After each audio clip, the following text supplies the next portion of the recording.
हरे कृष्ण। स्वागत है आप सभी का हमारे चैनल पर। आज के इस वीडियो में आप सुनेंगे माघ मास के महात्म के तीसरे अध्याय की कथा। कथा शुरू करने से पहले आपसे एक ही अनुरोध है, अगर अभी तक आपने चैनल को सब्सक्राइब नहीं किया है तो चैनल को सब्सक्राइब करके बेल आइकन पर क्लिक कर लीजिए और अगर कथा पसंद आए तो लाइक करके शेयर भी करिए। तो आइए शुरू करते हैं माघ मास के महात्म के तीसरे अध्याय की कथा। माघ मास की कथा आरंभ करने से पहले सुनते हैं सीता माता के नित्यनेम की कथा, जो कि माता सीता श्री राम को सुनाया करती थी, जिसके सुनने से सदा भंडार भरे रहते हैं।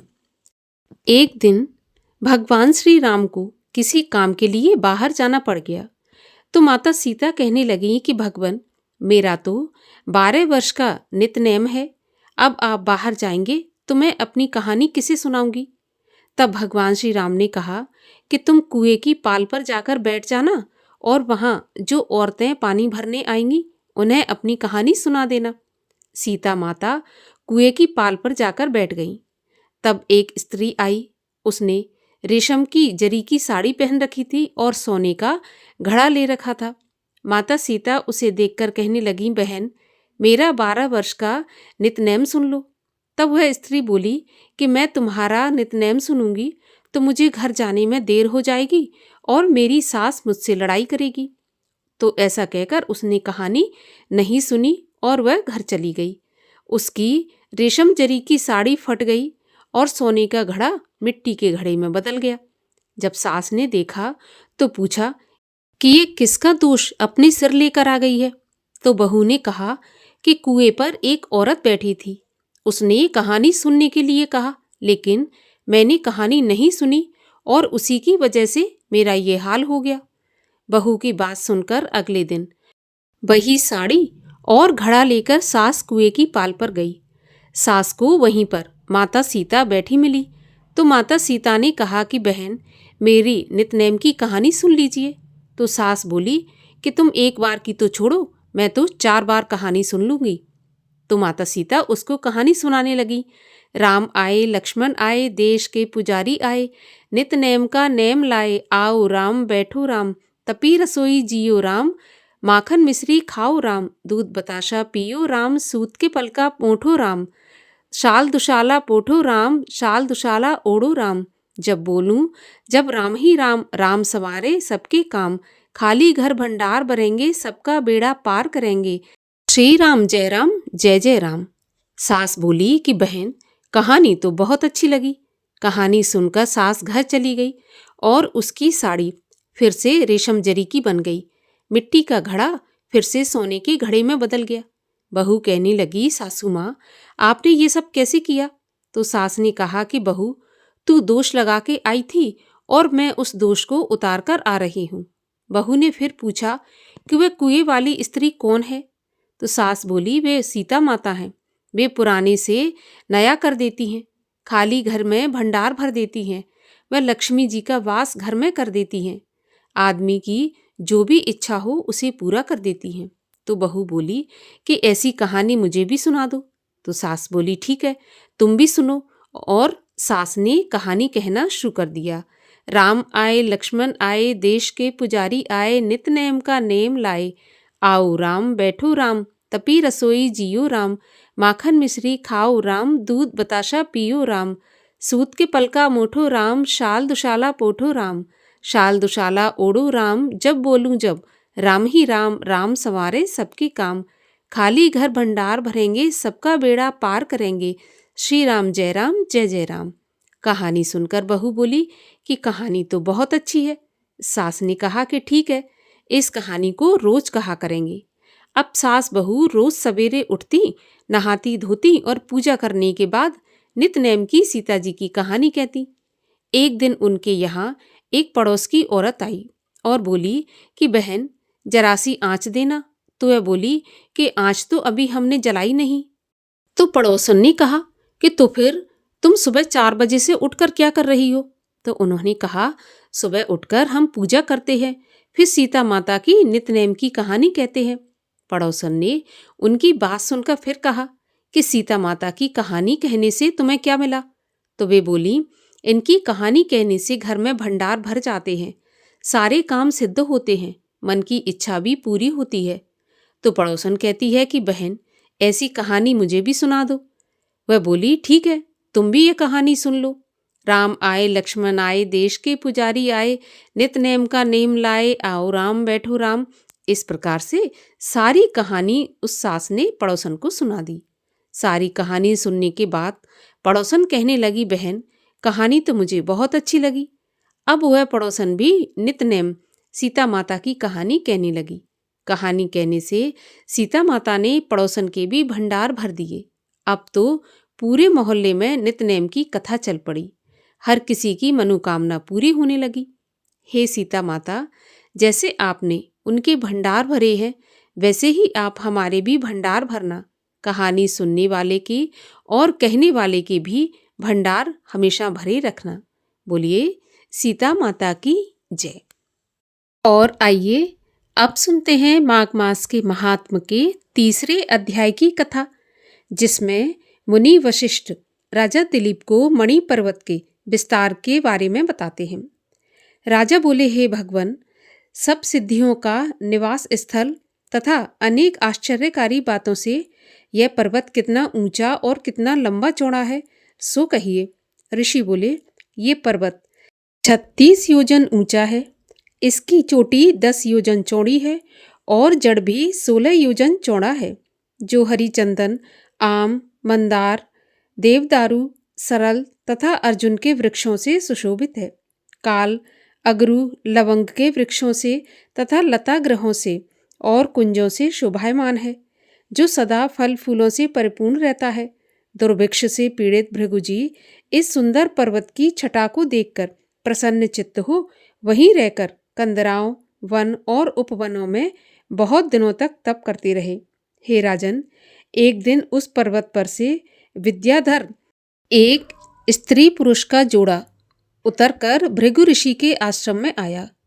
दुखी होने के कारण उन्होंने पास आकर मुनि को नमस्कार किया। इनको देखकर भृगुजी सुंदर शब्द बोले, हे विद्याधर, तुम दोनों क्यों दुखी हो? अपने दुख का कारण कहो। ऋषि के वचन सुनकर विद्याधर बोला, हे तपस्वियों में श्रेष्ठ, मेरे दुख का कारण सुनिए। पुण्य के फल से मुझे स्वर्ग मिला और देव शरीर को प्राप्त हुआ। फिर किस पाप कर्म से मेरा मुख व्याघ्र जैसा हुआ, इस कारण मुझे शांति नहीं होती, अत्यंत व्याकुल रहता हूँ। यह मेरी पत्नी अति स्वरूपवती, मधुर वाणी बोलने वाली, कल्याणी, नाचने गाने में अत्यंत चतुर और सब लक्षणों से युक्त है। इसने अपनी कुमार अवस्था में 7 सुर वाली वीणा बजाकर मुग्ध भाव से सुरीले कंठ से गाकर गीत रसाभ्यज्ञ नारद जी को संतुष्ट किया। कुबेर को भी इसने अपनी वीणा के बजाने से प्रसन्न किया। इसकी वक्र गति से अंग फड़कने से पंचम स्वर को सुनकर शिवजी भी रोमांचित हो गए। इसके समान स्वर्ग में दूसरी कोई भी श्रेष्ठ नितंबिनी स्त्री नहीं है। कहाँ ये चंद्रमुखी सुंदर स्त्री और कहाँ मैं व्याघ्र मुख वाला मनुष्य। इससे हे ब्राह्मण, यही चिंता मेरे हृदय को सदा जलाती रहती है। वशिष्ठ जी बोले, विद्याधर के ऐसे वचन सुनकर त्रिकाल दृष्टि भृगुजी हंसकर बोले, हे विद्याधरों में श्रेष्ठ, सुनो। कर्म के विचित्र फलों से ज्ञानवान भी मोहित हो जाते हैं। जैसे मक्खी के पैर विषम विष के समान होते हैं, उसी प्रकार कर्म का फल भी दारुण होता है। कभी छोटा सा पाप का फल भी दुखदाई होता है। माघ मास की एकादशी के दिन उपवास करके द्वादशी के न आने से पहले ही तुमने अपने शरीर में तेल लगाया था, इस कारण तुम व्याघ्र मुख हुए।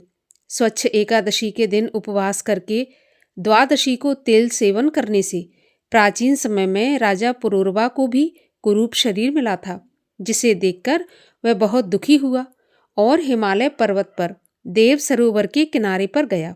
वहां प्रीतिपूर्वक शुद्ध स्नान कर कुशासन पर बैठ घनश्याम कमल नेत्रों वाले शंख चक्र गदा पद्म पीतांबर कौस्तुभ मणि तथा वनमालाधारी हरि भगवान का राजा ने जितेंद्रिय हो हृदय से चिंतन कर 3 मास तक निराहार रहकर दारुण तप किया।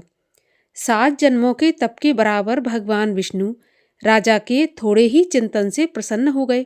माघ की शुक्ल पक्ष की द्वादशी को मकर के सूर्य में भगवान ने प्रसन्न होकर अपने शंख से राजा को पवित्र किया और उसको तेल लगाने की बात याद कराते हुए भगवान ने उसे बहुत ही सुंदर रूप दिया, जिसके रूप को देखकर देवनायिका उर्वशी भी उसे चाहने लगी।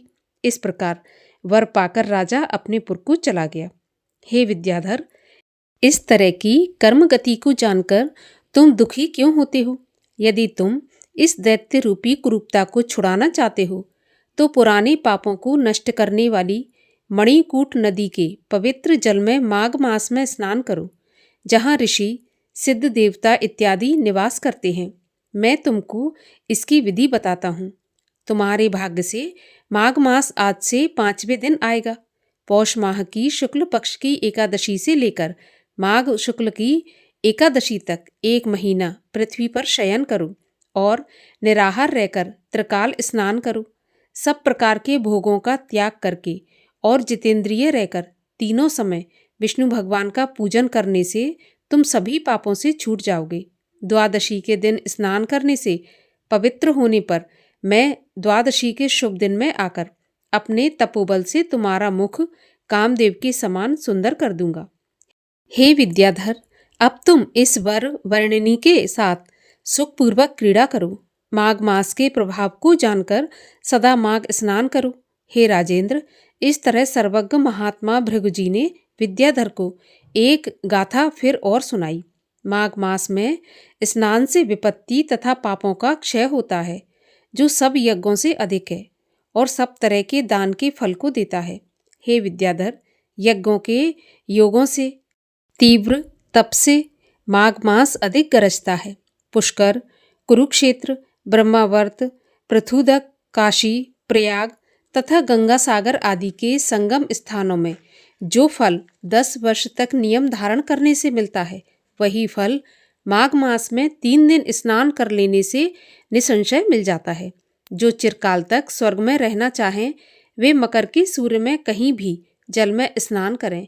हे राजेंद्र, आयुष, आरोग्य, संपत्ति, रूप, कल्याण और गुण प्राप्ति के इच्छुक व्यक्ति को, पाप और दरिद्रता से डरने वाले मनुष्य को दरिद्रता, पाप और दुर्भाग्य रूपी कीचड़ को धोने के लिए माघ स्नान से बढ़कर और कोई उपाय नहीं है।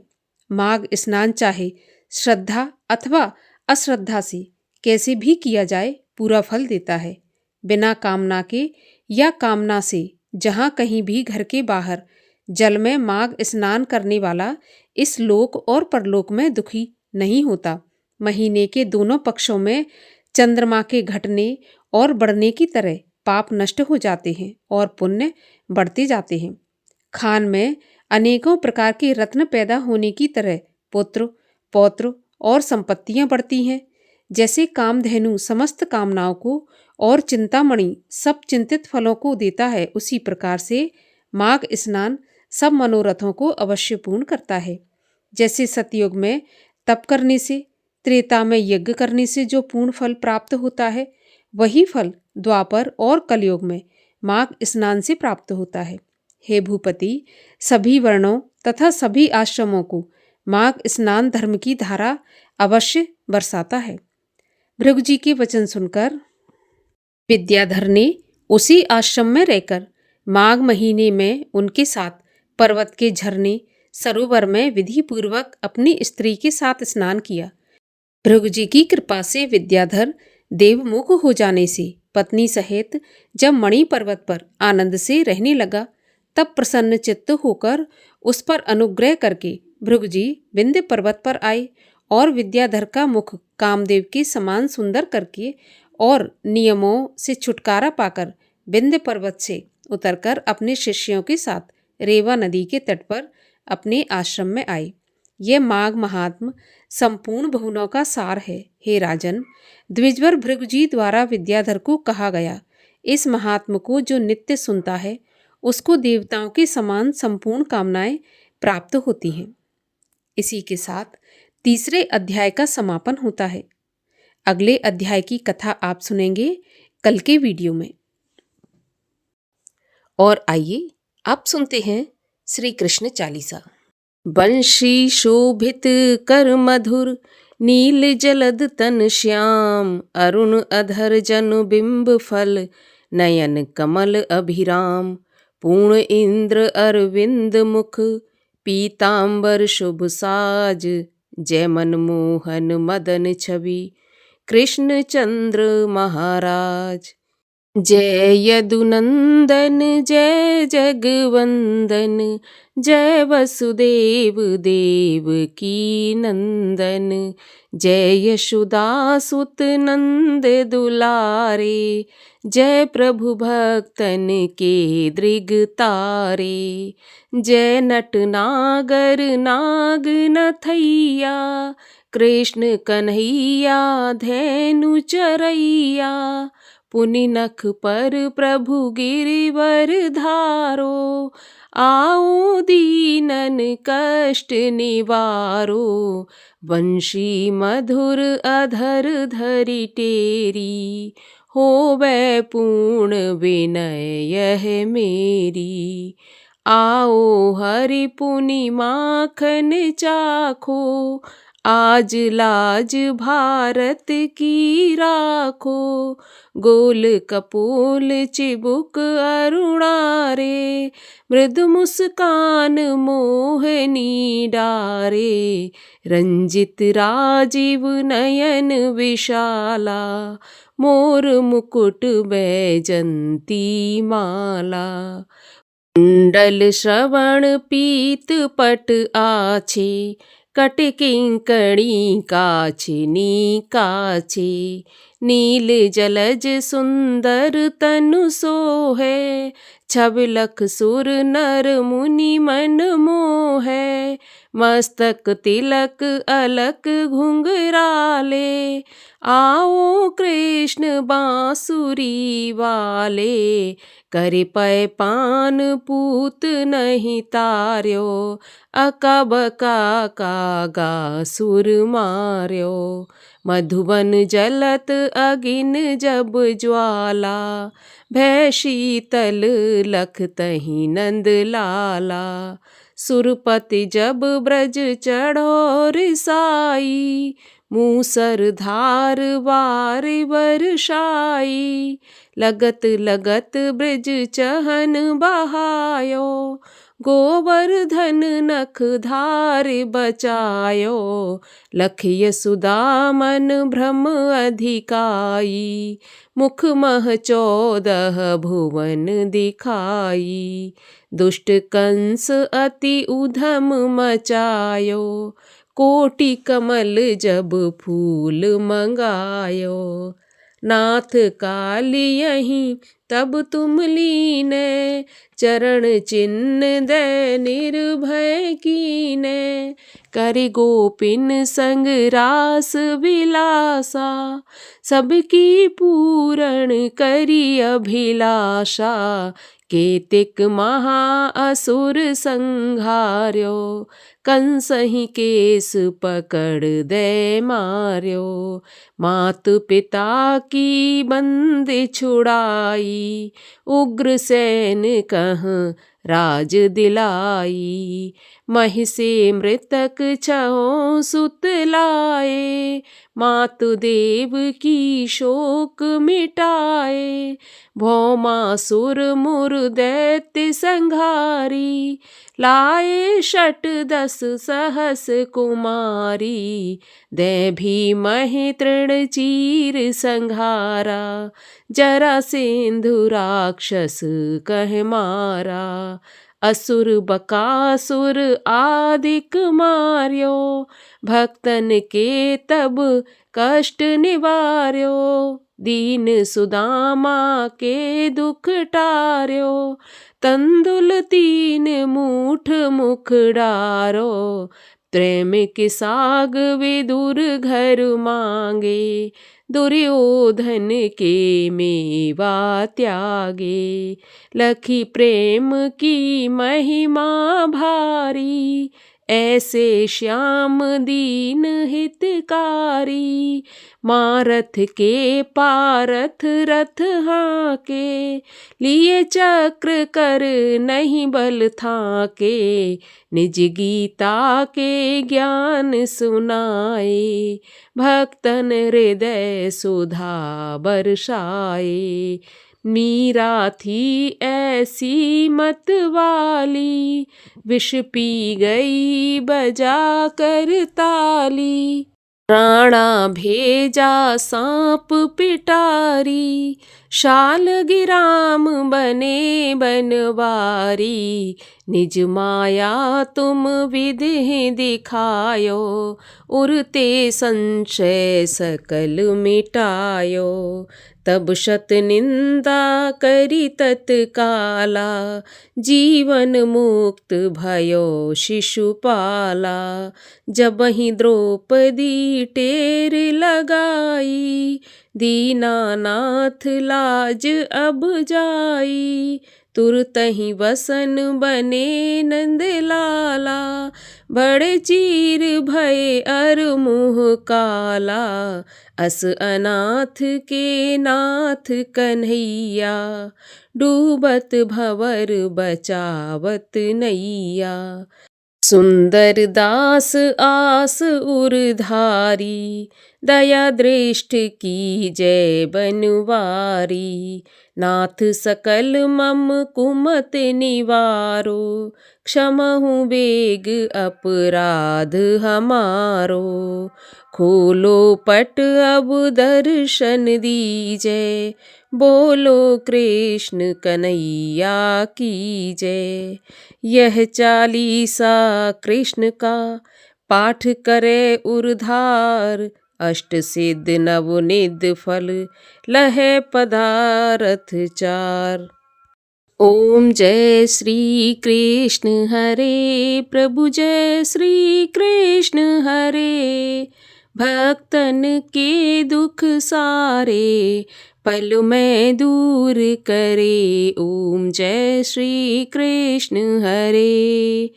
परमानंद मुरारी, मोहन गिरधारी। जय रस रास बिहारी, जय जय गिरधारी। ओम जय श्री कृष्ण हरे।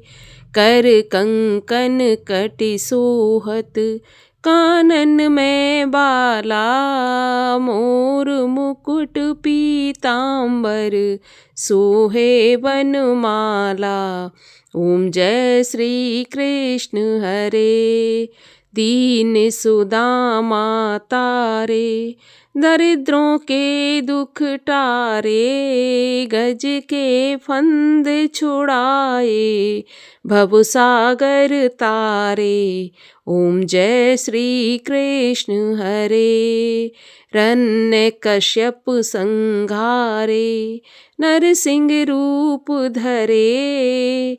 पाहन से प्रभु प्रगटे, जम के बीच परे। ओम जय श्री कृष्ण हरे। केशी कंस विदारे, नलकूबर तारे। दामोदर छवि सुंदर, भक्तन के प्यारे। ओम जय श्री कृष्ण हरे। काली नाग नथैया, नटवर छवि सोहे। फन फन नाचा करते, नागन मन मोहे। ओम जय श्री कृष्ण हरे। राजे उग्र सैन पाए, माता शोक हरे। द्रुपद सुता पत राखी, करुणा लाज भरे। ओम जय श्री कृष्ण हरे। बोलिए कृष्ण भगवान की जय। माघ मास की जय।